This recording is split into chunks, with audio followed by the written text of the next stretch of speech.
नमोस्तु गुरुदेव। धर्म से धन है या धन से धर्म? मैं कहूँगा न धन से धर्म है न धर्म से धन। मेरी बात को थोड़ा ठीक से समझना। न धन से धर्म है न धर्म से धन। तो क्या है? धन के त्याग से धर्म है। क्या बोला? धन से धर्म नहीं होगा। क्या होगा? धन के त्याग से धर्म है। समझ गए? और धर्म के से धन नहीं है। समझ गए? जब व्यक्ति धर्म से विमुख होता है तब धन है। हमारा धर्म तो अपरिग्रह का उपदेश देता है, धन का थोड़ी। तो पूर्णतया धर्म पालना है तो धन से मुंह मोड़ो। ये तो एक उत्तर हुआ। लेकिन आप कहेंगे कि महाराज लोक में तो यही कहा जाता है कि तुम जितना धर्म करोगे उतना धन बढ़ेगा, क्योंकि धर्म से पुण्य होता है और पुण्य से वैभव। तो महाराज जी आपकी बात ये समझ में नहीं आई, तो मैं वापस कह रहा हूं, धर्म से धन नहीं होता। कदाचित पुण्य से किसी अपेक्षा से मैं धन की उपलब्धि मान सकता हूं, क्योंकि पुण्य हमें अनुकूल संयोग देता है और संयोग के अनुकूलता के अभाव में धन की उपलब्धि नहीं है। इसलिए पुण्य को हम धनोपलब्धि का, धनोपार्जन का एक पारंपरिक कारण मान सकते हैं। लेकिन वो पुण्य धर्म नहीं है। धर्म तो आत्मा में रमना है,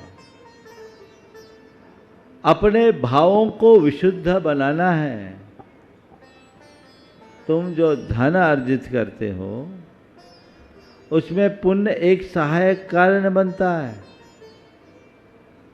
लेकिन करना तो पाप पड़ता है। बिना पाप किए कोई पैसा नहीं कमा सकता। अनीति के बिना पैसा कमाया जा सकता है, प्रामाणिकता के साथ पैसा कमाया जा सकता है, पर पाप के बिना धन नहीं आ सकता। समझ गए? तो ये दोनों चीज़ें अलग अलग हैं। अब इसमें एक बात और आप कह सकते हैं कि आजकल तो यही देखने में आता है कि धन हो तभी हम धर्म करें। अब हमें स्वधर्मेंद्र बनना हो, पैसा नहीं है तो कैसे बने? मंदिर बनाना हो तो पैसा नहीं है तो कैसे करें? है ना? तो धर्म की क्रिया करने के लिए धन निमित्त हो सकता है, धर्म करने के लिए नहीं। नमोकार जपने के लिए कोई पैसा लगता है? भगवान का नाम लेने के लिए कोई पैसा लगता है? क्रिया करने के लिए लग सकता है, लेकिन क्रिया भी धन के संग्रह से नहीं होती, धन के त्याग से होती। गणेश प्रसाद जी वर्णी के एक भक्त थे या शिष्य, विद्वान और एक श्रीमंत भी थे। वे अक्सर वर्णी जी से मुँह लगे थे तो नोक झोंक भी करते रहते थे। वो हमेशा ये कहा करते थे, महाराज आप भले साधु हो जाओ पर पैसा के बिना धर्म नहीं होता। उनका तर्क वितर्क चलता रहता। एक बार दोनों गए, रास्ते में नदी पड़ी, पैदल चल रहे थे, रास्ते में नदी पड़ी, नाव पर बैठकर इस पार से उस पार गए और उस पार जाने के बाद सेठ जी ने पैसे निकाल करके दिए और उधर गए। उनको फिर बात सूझी, देखा वर्णी जी महाराज आज हमारे पास पैसे, हमारी जेब में पैसा, हमारे खीसा में पैसे नहीं होते, बुंदेलखंडी में बोला, हमारे खीसा में पैसे नहीं होते तो हम ए पार नहीं आ पाते। तो वर्णी जी ने कहा तुम्हारे पैसा खीसा में ही धरे होते तो ए पार नहीं आ पाते। समझ गए? है ना? तो पैसा जेब में नहीं होता तो इस पार नहीं आ पाते। इस कथन में से ज़्यादा बल इस कथन में है कि पैसा जेब में ही रखे होते तो इस पार नहीं आते। इस पार आए तो कब आए? जब जेब के पैसे को त्यागा। तो पैसे का संग्रह पाप है और पैसे का त्याग धर्म। तो धर्म से ही धर्म होता है, धन से नहीं। नमोस्तु गुरुदेव, जैन ग्रंथों के लिखने की शुरुआत कब हुई थी? इसका इतिहास क्या है? दिगंबर जैन परंपरा के अनुसार जैन ग्रंथों में सबसे पहले लिपिबद्ध ग्रंथ जो है वो सटखंडागम है, जिसका इतिहास मैंने बताया। इसी काल में आचार्य गुणधर ने कसाय पहाड़, जो पेज 272 के नाम से जाना गया, वो लिखा। और इसी के थोड़े आगे पीछे के काल में आचार्य कुंद जैसे महान आचार्य ने अपने पंच परमागमों की रचना की और फिर हमारे ग्रंथों के सृजन का लिपिकरण होते हुए परंपरा आगे बढ़ी। नमोस्तु गुरुदेव, नजर का इलाज तो डॉक्टर कर सकता है, लेकिन नजरिए का इलाज क्या है? जैसे नज़र की सर्जरी होती है वैसे नज़रिया की भी सर्जरी, पर उसके लिए वैसे सर्जन के पास जाना हो। समझते हैं? आपके आई साइट में कोई प्रॉब्लम होती है, आप किसी आई सर्जन के पास जाते हो, वो आपका नज़र सुधार देता है। अगर नज़रिए में गड़बड़ी है तो पहले तो एहसास करो कि मेरा नज़रिया ख़राब है, और फिर ऐसे चिकित्सक के पास जाओ जहाँ उसकी सही शल्य क्रिया होती है। एक बात बोलूं, गुरु को हमारे यहाँ क्या कहा गया है? जो हमारे नजरिए को बदल दे वो गुरु है। हम लोग बोलते हैं अज्ञान तिमिरांधस्य ज्ञानांजन शलाकया चक्षुरुन्मीलितं येन तस्मै श्री गुरुवे नमः। अज्ञान रूप अंधेरे से जिसकी आंखें अंधी हो गई है, ज्ञान की अंजन शलाका से जो उनकी आंखों को खोल देते हैं, उन गुरु को हम नमन करते हैं। तो अपना नजरिया सुधारना है तो सदगुरु के शरण में आओ। समझ गए? शरण में, चरण में नहीं। सदगुरु के चरण में आने वालों के नजरिए में परिवर्तन आए, कोई गारंटी नहीं। मैं अक्सर कहता हूं, गुरु चरणों में दर्शनार्थी बनकर मत आओ। गुरु चरणों में दर्शनार्थी बनकर मत आओ, गुरु चरणों में शरणार्थी बनकर के आओ, जीवन बदल जाए।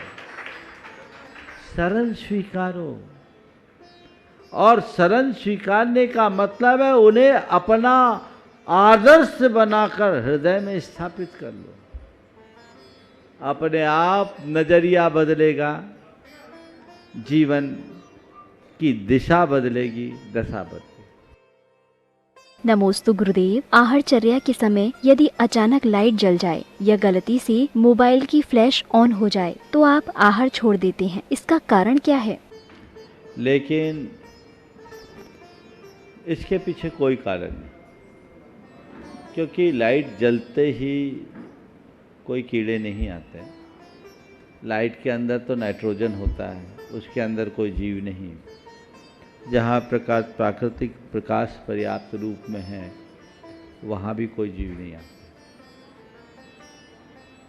एक बार ऐसा हुआ, 1992 की बात है, जनवरी की।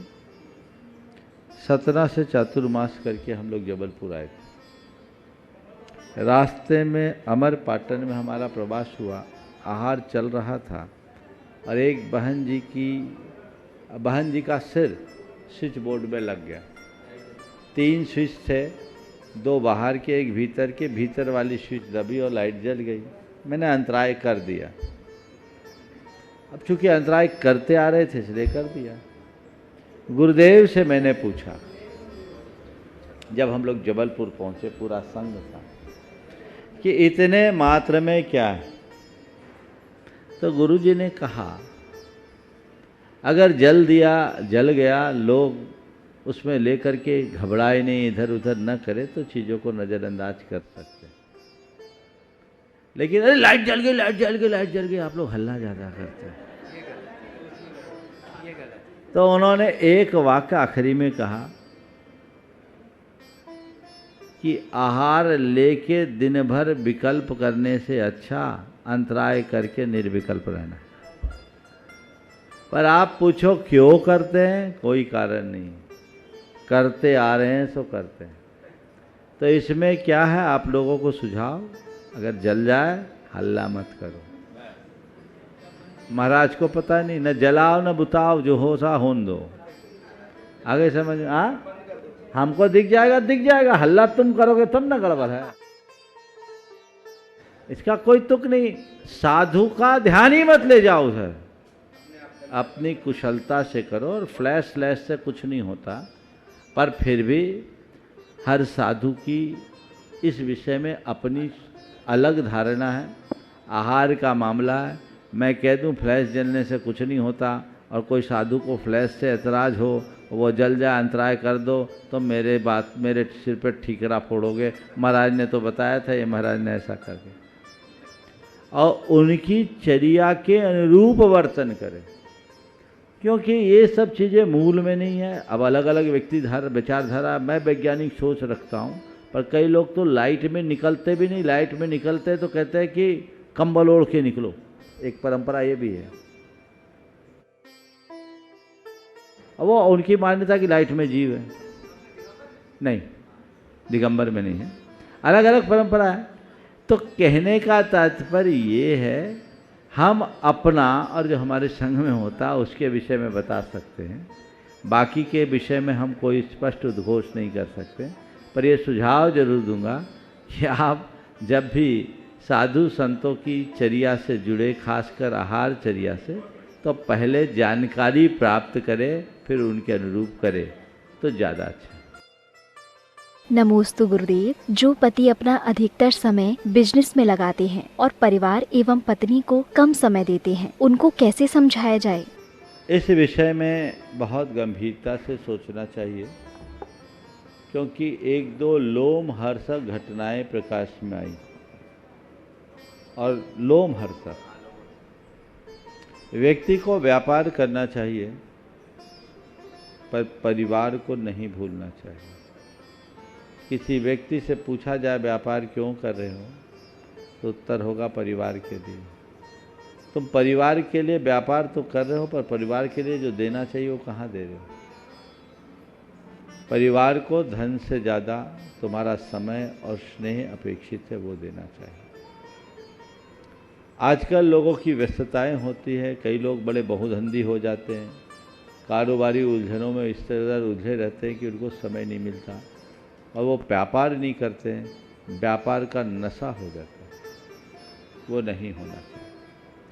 अपना सिस्टम इस तरह का बनाना चाहिए, जो व्यापारिक कार्यावधि है उतने देर तक व्यापारी रहो, उसके बाद अपने दफ्तर या दुकान से जब घर आओ तो एक गृहस्थ बनो, एक श्रावक बनो, एक पति बनो, एक पिता बनो, एक पुत्र बनो, एक भाई बन करके जियो। इसकी बहुत ज़रूरत है। मेरे संपर्क में बहुत सारे लोग हैं जो बहुत बड़े बड़े कारोबारी, लेकिन उनने एक नियम बना रखा है, घर में ऑफिस नहीं, ऑफिस में घर नहीं। हमें एक समय रखना चाहिए। कल कुछ लोग मेरे पास बैठे थे, चर्चा में कहा कि महाराज हमारे यहाँ के जो स्टाफ है ब्याह शादी में जाते हैं तो 4-4, 5-5 दिन, 8-8 दिन उनका कोई अता पता नहीं होता। मैंने उनको जवाब दिया, सच कहूँ तो ज़िंदगी को एंजॉय तो वही कर रहे हैं, तुम लोग मजूर बने बैठे, हिल नहीं सकते, जकड़न है, ये किस काम का है? मैं जो अभी एक वाक्य का उल्लेख किया था, लोमहर्षक घटना, मैं आज उसे सुनाना चाहता हूँ, आप लोगों की आंखें खोलेगी। एक युवा उद्यमी जिसने अपने व्यापार को बहुत बढ़ाया, रियल एस्टेट से जुड़ा कारोबारी था और भारत के कई महानगरों में उसका काम था। इधर से उधर उसको जाना होता। उसके दोनों बच्चे बाहर पढ़ते थे, माँ बाप कोई थे नहीं, घर में उसकी केवल पत्नी। पति का ऐसा होता था हफ्तों घर से बाहर। पत्नी शुरुआत में खींचती थी, पर वो बहाना बताता, ऐसा काम है, वैसा काम है, ये काम है, वो काम। पैसों की कोई कमी नहीं, लेकिन पति पत्नी के लिए उपलब्ध नहीं। उसका एक नौकर था, धीरे धीरे उसका दिल नौकर से लग गया और वो नौकर के साथ ही रंगरेलियां मनाना शुरू कर दी। यहाँ तक तो फिर भी ज़्यादा कुछ नहीं है, लेकिन इसके आगे की बात सुनकर आपका दिल दहल उठेगा। एक दिन उसने और नौकर ने दोनों ने मिलकर पति के टुकड़े टुकड़े कर दिए, बोरे में भरकर अपने घर के पीछे जमीन में गाड़ दिए। 5000 वर्ग फुट का जिनका बंगला और उसमें रहने वाली एक धर्मपत्नी और कुछ नौकर उसके साथ मिलकर गाड़ दिए। बाद में भेद खुला, उसे गिरफ्तार किया गया। उस महिला ने जो बयान दिया, आप लोगों को पता होगा, ये पूरे देश में लगभग ये घटना 2010 के आसपास की है, पूरे देश में ये घटना प्रचारित हुई। तो उस महिला ने यही कहा, क्या बताऊं, गलती मेरी है, पर मेरा पति खो गया तो मैं क्या करता, मेरी बुद्धि ऐसी हो गई, मेरी मति मर गई। तो ये कहना मैं मानता हूँ ऐसा अपवाद स्वरूप ही होता है, लेकिन कुछ न कुछ तो गड़बड़ होता ही है। इंसान को पैसे की ज़रूरत है, पर केवल पैसों से उसका जीवन नहीं चलता। पैसे से ज़्यादा कीमती प्रेम है, जिसे बना करके चलना चाहिए, उसे मेंटेन करना चाहिए। उतना ही व्यापार करो जितना हम झेल सके। और आज के समय में तो सब तरह के लोग मिलते हैं। अपने साथ लोगों को रखो और अपने जीवन को आगे बढ़ाओ। व्यापार कितना करो, मैं 4 बातें बोलता हूँ व्यापार की लिमिट के लिए, जिसमें अपने मन की शांति खंडित ना हो उतना व्यापार करो। दिमाग में टेंशन हावी होने लगे तो व्यापार रोक दो। शरीर का स्वास्थ्य प्रभावित होने लगे तो अपने व्यापार को कम कर दो। परिवार का प्रेम खंडित होने लगे तो व्यापार में ब्रेक लगा दो। और धर्म कार्य के लिए समय न निकले तो अपने व्यापार में कटौती कर दो। ये चारों बातें ध्यान में रखोगे तो जीवन भर सुखी रहोगे, और इनकी उपेक्षा करोगे तो जिंदगी तबाह हो जाएगी। आप आभार मानो अपनी धर्मपत्नी का। हो सकता है वो तो रोज़ आपको प्रवचन देती होगी, पर लोग दुनिया की सुनते हैं अपनी घरवाली की छोड़ के, उनका कम सुनते हैं। लेकिन तुम्हारे माध्यम से ये संदेश बहुतों के लिए है, जीवन शैली में बदलाव आना चाहिए।